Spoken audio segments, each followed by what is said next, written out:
Hello friends, welcome back to my happy place my terrace garden. कैसे हैं आप सभी लोग?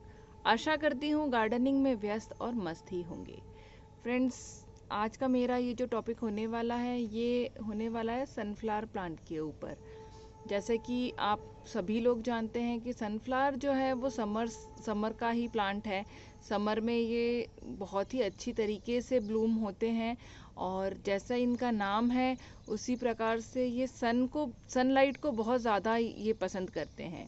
जिस जिस डायरेक्शन में आपका सन रहेगा उस डायरेक्शन में इस फ्लावर का जो ये फेसिंग है, ये फेसिंग फ्लावर की बदलती रहती है सन के अकॉर्डिंगली। तो नाम से ये तो हम जान ही गए हैं कि ये सन लविंग प्लांट है। आइए इसके बारे में हम और कुछ बातें करें। देखिए फ्रेंड्स, कितना सुंदर लग रहा है।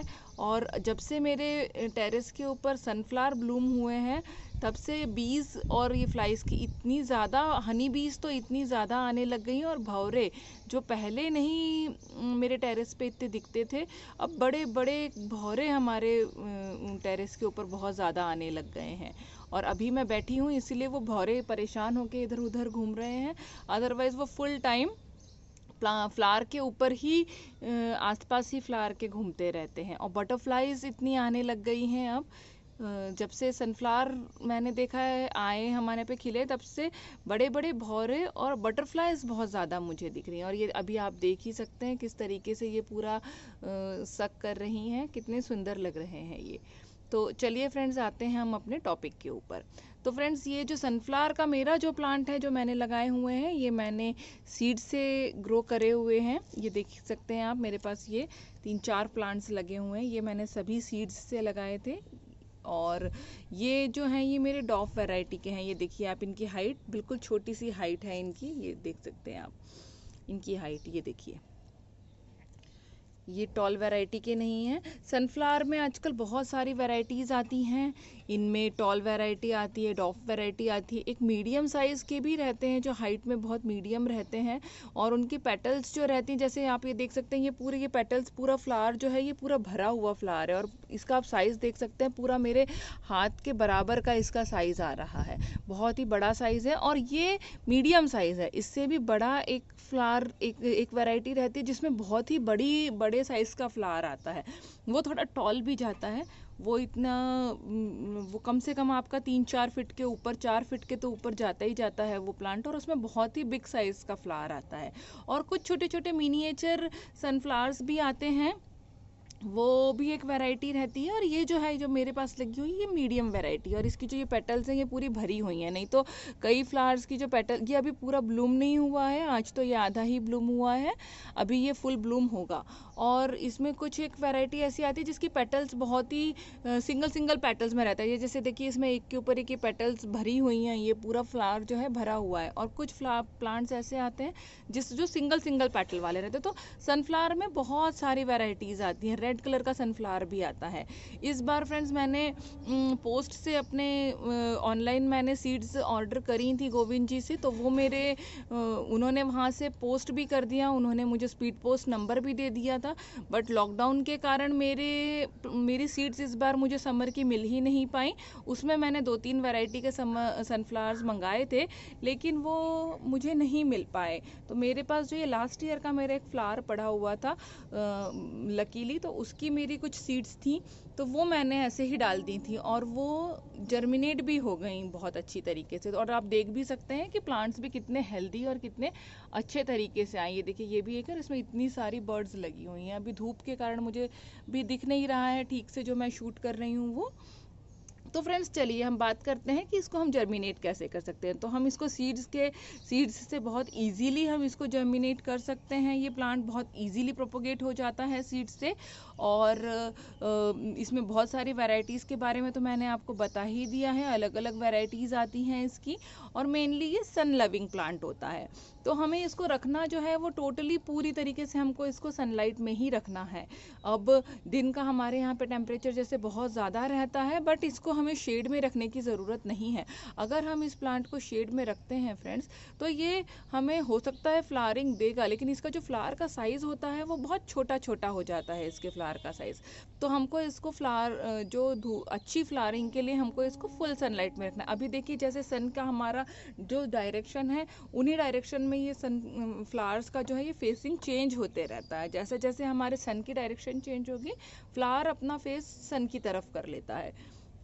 तो ये बहुत ज़्यादा सन लविंग प्लांट है, हमको इसको डायरेक्ट सनलाइट में तो रखना ही रखना है। और रही बात अब इसकी सॉइल की, अगर हम इसे कर लगाते हैं तो हमें इसके लिए कैसी सॉइल लेनी है। तो हमें इसके लिए सॉइल तो बहुत ही ज़्यादा वेल ड्रेन्ड सॉइल लेनी है, क्योंकि ये पूरी तरीके से ये सन में रहने वाला प्लांट है। तो हमको इसकी जो वाटरिंग है, वाटरिंग के बारे में मैं आपको बाद में बताती हूँ। पहले सैंड का, इसका हम सॉइल की अगर हम इसकी बात कर लें तो इसमें हमको 20% से 30% हम इसमें सैंड ले सकते हैं, और 20% हम गार्डन सॉइल ले लेंगे। और कंपोस्ट जो है, कंपोस्ट हम इसमें अगर काउडंग कंपोस्ट डाल रहे हैं तो वो हम 20% से ज़्यादा ना लें, क्योंकि गर्मियों का प्लांट है ये, पूरी तरीके से हमको इसको सनलाइट में रखना है। अगर बहुत ज़्यादा इसमें हम काउडंग यूज़ कर लेंगे, वो भी नाइट्रोजन रिच होता है काउडंग, तो वो हमारे प्लांट्स को एक तरीके से हार्म भी कर सकता है। तो हम इसमें 20% से ज़्यादा काउडंग यूज़ नहीं करेंगे, वो भी बहुत वेल डिकम्पोज होनी चाहिए, बहुत अच्छी तरीके से 2-1 साल पुरानी एकदम काली खाद हो, तो वो आप इसमें यूज़ कर सकते हैं। अगर आपके यहाँ पे किचन वेस्ट कंपोस्ट आप यूज़ करते हो तो आप वो भी डाल सकते हो, और अगर आप अपना वर्मी कंपोस्ट यूज़ करते हैं तो आप वो भी इसमें यूज़ कर सकते हैं बहुत ही अच्छी तरीके से। और फिर अब हम इसके वाटरिंग की बात कर लेते हैं फ्रेंड्स। वाटरिंग के लिए हमको इसकी सॉइल जो है वो हमेशा हमको इसकी सॉइल जो है वो मॉइस्ट रखनी चाहिए, क्योंकि ये अभी गर्मियों में पूरा दिन सनलाइट में रहता है। तो अगर हम इसको सुबह वाटरिंग करते हैं, ये मैं मेरा वो बता रही हूँ, सुबह अगर हम वाटरिंग करते हैं तो शाम तक हमारी जो सॉइल है वो बहुत अच्छी तरीके से ड्राई हो जाती है। तो मैं तो शाम को वाटरिंग करती हूँ अपने सभी प्लांट्स में। तो मैं जब सुबह के टाइम आती हूँ तब हल्का सा इसको थोड़ा सा मॉइस्ट कर देती हूँ, पूरी तरीके से तो वाटरिंग नहीं करती हूँ सुबह के टाइम पे, शाम को एक बार कर देती हूँ, फिर थोड़ा सा मॉइस्ट कर देती हूँ। और आप इसके लीव्स के ऊपर भी मिस्टिंग कर सकते हैं, मिस्टिंग कर दीजिए। फ्लावर्स के ऊपर प्लीज़ मिस्टिंग ना करें, नहीं तो फ्लावर्स ख़राब हो जाते हैं। आप लीव्स के ऊपर इसकी मिस्टिंग कर सकते हैं। देखिए जैसे अभी ये मेरी लीव्स जो हैं ये येलो येलो दिख रही हैं, पर इसमें हमें टेंशन लेने की कोई ज़रूरत नहीं है। ऊपर की लीव्स जो हैं ये तो मेरी ग्रीन है अच्छी खासी, ये जो नीचे नीचे की लीव्स आप देख सकते हैं ये अभी येलो हो रही हैं, क्योंकि दिन भर ये बहुत तेज़ धूप में रहते हैं। तो लेकिन हमें इसके लिए ज़्यादा परेशान होने की ज़रूरत नहीं है, हमें वाटरिंग पे अच्छा ध्यान देना है, वेल ड्रेन्ड सॉइल रखनी है। अगर हमारी वाटरिंग अच्छे से हम कर रहे हैं तो प्लांट वैसे ही हमारे कंट्रोल में रहता है। और देखिए फ्रेंड्स, इस वैरायटी पे आपको मैं दिखाऊं कितनी सारी बर्ड्स आई हुई हैं। ये देखिए एक ही प्लांट के ऊपर ये भी अभी खिलने वाली है, और एक ही प्लांट के ऊपर कितनी, ये देखिए नीचे से सीधे इसमें से बर्ड्स निकलते ही चले जाते हैं। ये देखिए आप, अगर आप ये ठीक से मैं दिखा पा रही हूँ तो ये देखिए ये भी एक ये देखिए यहाँ पे भी है, ये यहाँ पे भी है, तो लाइन से इसमें पूरी बर्ड्स लगी हुई हैं। ये जैसे ये मेरा प्लांट है तो इसमें भी आप देख सकते हैं कि कितनी सारी ये लगी हुई हैं। ये देखिए कितनी सारी बर्ड्स आई हुई हैं।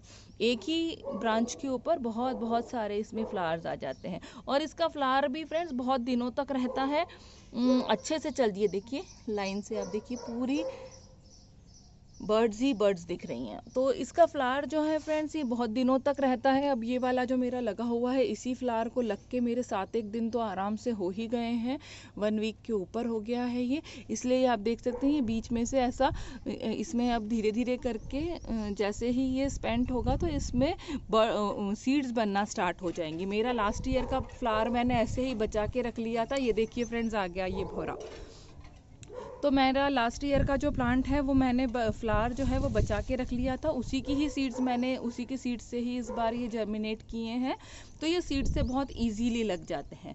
और फ्रेंड्स अगर आपको लीव्स इसकी बहुत ज़्यादा ऐसी लग रही हैं कि बहुत ड्राई हो रही हैं या कुछ है, तो आप इसके ऊपर NPK, जो मैं तो पूरी तरीके से ऑर्गेनिक ही फर्टिलाइज़र्स यूज़ करती हूँ, पर मुझे कई लोगों के कमेंट आते हैं कि अगर हम ऑर्गेनिक ना करके हमें अगर केमिकल यूज़ करना है तो आप उसके साथ हमें केमिकल फर्टिलाइज़र का भी प्लीज़ ऑप्शन बताया करें। तो फ्रेंड्स आप इसके ऊपर एनपीके का भी स्प्रे कर सकते हैं। एनपीके के स्प्रे के लिए आप क्या करेंगे कि 1 मग पानी लेंगे, 1 मग मतलब 1 या 1.5 लीटर अगर आप पानी लेते हैं स्प्रेयर बॉटल की, तो उसमें आप एक आधा टीस्पून एनपीके डाल दीजिएगा। आधे टीस्पून एनपीके को आप अच्छे से डाइल्यूट करके वो आप इसकी पूरी जो लीव्स हैं इसके ऊपर आप बहुत अच्छे से स्प्रे कर सकते हैं। इससे आपकी लीव्स जो हैं ये बहुत ही ग्रीन बनी रहेंगी और फ्रेश दिखेंगी। मैं तो फ्रेंड्स मैंने आपको जैसे कि पहले ही बताया है, मैं पूरी तरीके से ऑर्गेनिक ही यूज़ करती हूँ। लाइए मैं आपको दिखा भी दूँ। ये देखिए, ये मेरे सारे बायो एंजाइम्स बना के मैंने रखे हुए हैं, यहीं रख देती हूँ मैं। तो ये मेरे सारे ही रखे हुए हैं। लेमन पील, करेले का भी है मेरा, और बनाना फर्टिलाइज़र है। ये मेरे कुछ फ्लावर्स के हैं जो मैंने ये फ्लावर्स के बना के रखे हुए हैं। ये भी मेरा मिक्स फ्लावर का है। तो इस तरीके से मेरे ये बने रखे हुए हैं एंजाइम्स, तो मैं तो इन्हीं का ही यूज़ करती हूँ। ये देखिए कितने कितने पुराने हो गए हैं मेरे अब। तो मैं इन्हीं को ही पानी में डाइल्यूट करके फ्रेंड्स इन्हीं का ही मैं स्प्रे करती हूँ। इसके ऊपर मैं आपको एक अलग से वीडियो दे दूँगी। तो पर अगर आप ऑर्गेनिक चीज़ें यूज़ नहीं करते हैं और अगर आपको केमिकल की तरफ जाना है, तो आप इसके ऊपर एनपीके का स्प्रे भी कर सकते हैं। और फिर अगर हम कंपोस्ट की बात करें कि हम इसको क्या कंपोस्ट क्या फर्टिलाइज़ करेंगे, तो हम जब सॉइल बनाते हैं उसी टाइम पे हमने इसमें कंपोस्ट डाल दिया हुआ होता है। तो क्योंकि ये बहुत हैवी फीडर होता है, जैसे आप देख ही रहे हैं, हैवी प्रोड्यूसर है। एक ही बार में ये हमको कितनी कितनी बर्ड्स दे रहा है, तो हमको इसको फूड भी अच्छा तो देना ही होगा। तो हम इसमें हर 15 से 20 दिन के बाद, 15 तो नहीं लेकिन 20 दिन के बाद आप इसमें चाहें तो कंपोस्ट दे सकते हैं। अब कंपोस्ट देने के 2 तरीके हैं। अगर आप लिक्विड फर्टिलाइज़र यूज़ करते हैं तो उससे बेस्ट तो कुछ हो ही नहीं सकता है। आप लिक्विड फर्टिलाइज़र हर 15 दिन बाद इसमें बना के काऊ डंग का या वर्मी कंपोस्ट का आप लिक्विड फर्टिलाइज़र बना के इसमें दे सकते हैं। और अगर आप लिक्विड फर्टिलाइज़र नहीं बनाना चाहते हैं, इतना आपके पास नहीं है टाइम, तो आप क्या करिएगा कि इसकी सॉइल की जो मिट्टी है, ये पॉट की जो सॉइल है, इसको आप यहाँ से 1-1 इंच हटा दीजिएगा और 10 या 12 इंच के पॉट में आप 2 से 4 मतलब आधा मुट्ठी आप इसके अंदर वर्मी कंपोस्ट डाल सकते हैं। और अगर आप काऊ डंग डालना चाहते हैं तो वो थोड़ा और कम डालिएगा, क्योंकि गर्मी का टाइम है और नाइट्रोजन रिच होता है काऊ डंग, तो आप उसको थोड़ा सा कम यूज़ करिएगा। हल्का सा आप उसमें 4-6 चम्मच डाल दीजिएगा और उसके ऊपर फिर से मिट्टी डाल के अच्छे से उसको वाटरिंग कर दीजिएगा। पर अगर आप लिक्विड फर्टिलाइज़र यूज़ करते हैं तो उससे बेस्ट कुछ नहीं है, वो बहुत अच्छी तरीके से सॉइल में डाइल्यूट हो जाता है।